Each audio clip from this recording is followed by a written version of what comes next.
covering the stories that impact your life, your town, your state, and your future. This is the Means Report with your host, Brad Means.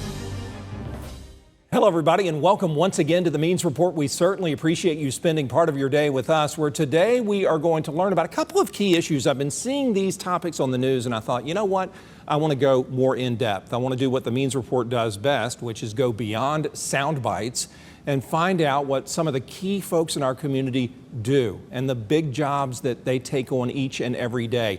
The world of cyber. We have been hearing about it ever since Augusta really became the cyber headquarters of the world and everything that's going on and off the post of Fort Eisenhower. There's been a couple of recent cyber competitions that AU has been involved in, and I want to highlight those, and especially for you moms and dads and caregivers, find out about the cyber options that could be out there for your children as they go through their educational process. Also, what about the world of elections? You know, we have a big one coming up May 21st in Augusta, a humongous one in November, and we want to find out what it takes in Richmond County to pull off an election, big or small. And we'll talk to the director of Richmond County's Board of Elections in just a few minutes. And of course, as always, we wrap up the Means Report with ways that you can stay in touch and help us get more great guests like Dr. Michael Nowatkowski, no stranger to the Means Report. He is back with us. He's the director of Augusta University's Cyber Institute. Dr. Nowatkowski, thanks for coming back and thanks for what you do for our community. Well, thank you for inviting me back and to talk with you and your audience. I really do appreciate the opportunity. Absolutely. You know, it's one thing for me to sit up here on the news each night and talk about how cyber is booming. What are you actually seeing? How are the cyber programs going at Augusta University? So our cyber programs are continuing to grow and getting stronger. We're finding now that students that are coming to Augusta University are more and more coming from outside of the CSRA. So that's a good sign that our programs are having impact and that our outreach is happening in a positive way. It is. People are starting to hear about us, aren't they? Yes, they are. All right, when I hear the name Augusta University Cyber Institute, I think of a bunch of studious college young people up there honing their cyber skills. Is it just for college age folks? So the Cyber Institute is an organization within the School of Computer and Cyber Sciences at Augusta University. And while the school has the primary goal and objectives of academic programs and more inward to the school, the Cyber Institute is there to look outside of the school at other opportunities to interact with the community, to assist in K-12 programs where possible, to look for other opportunities for students outside of the classroom. Okay, you said K-12 programs. How young have you seen kids over there taking advantage of the Institute? Has it been kindergarten? So we haven't quite gotten down to kindergarten yet, although we have done some programs with teachers that teach kindergarten to try to give them some ways that they can bring cyber awareness into the classrooms, not necessarily as a separate subject, but as integrated into their current lesson plans and what they're teaching the students. Okay, so if I'm hearing you correctly, and forgive me for not grasping this right away, the Cyber Institute itself is not necessarily an official part of the AU curriculum. For instance, I'm going to get an A, B, or C in Cyber Institute. It's more of a hub where people can come learn about cyber. Yes, sir. It's an organization within Augusta University. It was stood up back in 2014 timeframe when the Army Cyber Command first started making plans to come to, at the time, Fort Gordon, now Fort Eisenhower. President Keel and some other leaders at Augusta University said we need to start gathering experts, start gathering information across the university, and they consolidated that into the Cyber Institute. You know, one of the things I noticed when my sons started college was that there weren't that many textbooks anymore. Most of the curriculum was online, even if you were in an in-person class.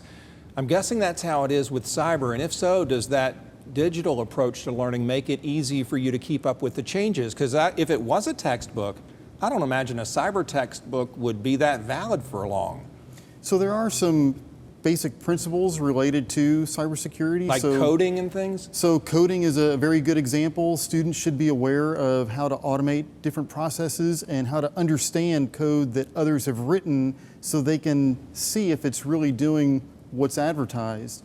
Other foundational topics are computer networking skills, which the infrastructure is improving, but kind of the basics, how computers talk to each other, is still the same.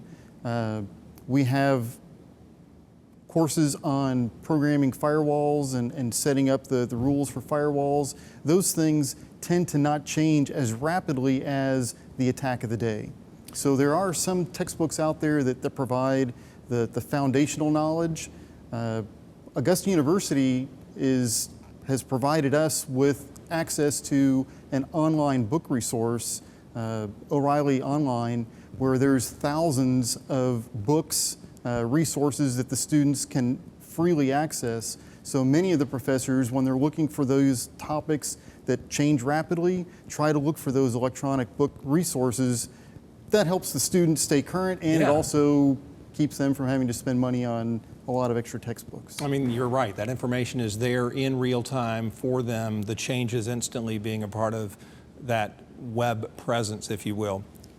One of the things that's always impressed me, Dr. Nowatkowski, about you and your institute is that you're not afraid to give students hands-on experience, and that was exemplified big time in 2 recent competitions.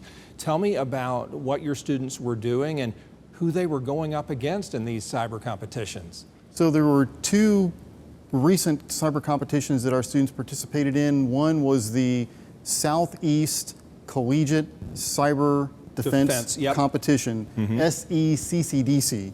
Much easier to say the acronym than say it all at once. So that is a competition that's mostly focused on the defensive side, or we refer to that as blue team. So they were presented with a computing environment that had several services running on it. Think email servers, web servers, account verification servers. Their job is to keep all of those services up and running while they're being attacked by the red team. And so there's a regional competition that happened, and our students placed high enough in the regional competition of about 20 teams to go down to the in-person regional competition that was held down in Florida. And they did very well there. Wow. Not well enough to make it to the national competition, so each region has its own qualifiers, if you will. But they still performed very well, and they placed very well in some of the individual events. Similar setup with the other competition, more defensive, or was it different? So the other competition that they recently participated in is through a grant that Augusta University is involved in with University of Arizona, University of Alabama in Huntsville, and Florida International University, called VIVID. It stands for Virtual Internships and Varied Innovative Demonstrations. Again, I have to have those acronyms. I had it written down in my notes. Impressed that you just rattled it off. Well, I'm glad you had me backed up there. That's Absolutely. Good. So that's a different competition. That's a new competition that we developed and held for the first time this year. The virtual qualifier was in March, and we had from 65 different schools and universities, both 2-year and 4-year programs. We had 91 teams that competed against each other, and then the top 15 teams will move on to the live competition that's going to be held in St. Louis in October. And the VIVID competition really is a wide variety of events. So it starts off with the capture the flag, where they more just answer kind of trivia and solve small puzzles and challenges. And then that moves on to a red team event, again, where they're trying to then attack a system and find files that are hidden on that. The next day is a blue team event, where then they're going in and trying to defend and look for signs of an attacker in the system. So that was all part of the qualifier. And then the live event will add a head-to-head competition in addition to that. Doctor, you've been doing this long enough to know what these skill sets look like when they're implemented in real life. If I'm hearing you correctly, these are the men and women who go on to protect our companies from hackers, or perhaps who go on to protect our country from the same. Is that accurate? That's a very good way to look at it. So these students are practicing skills that they will perform later on in their jobs. We can almost think of these cyber competitions as organized sports. So, you know, you have the children start off early, doing Little League, if you will. Well, some of the competitions are set up as just introductory. So PICO CTF, hosted by Carnegie Mellon University, is one of those beginner events. In a lot of our schools, students may be familiar with Cyber Patriot. That's another entry into these competitions. And then they can move up and compete throughout high school and college.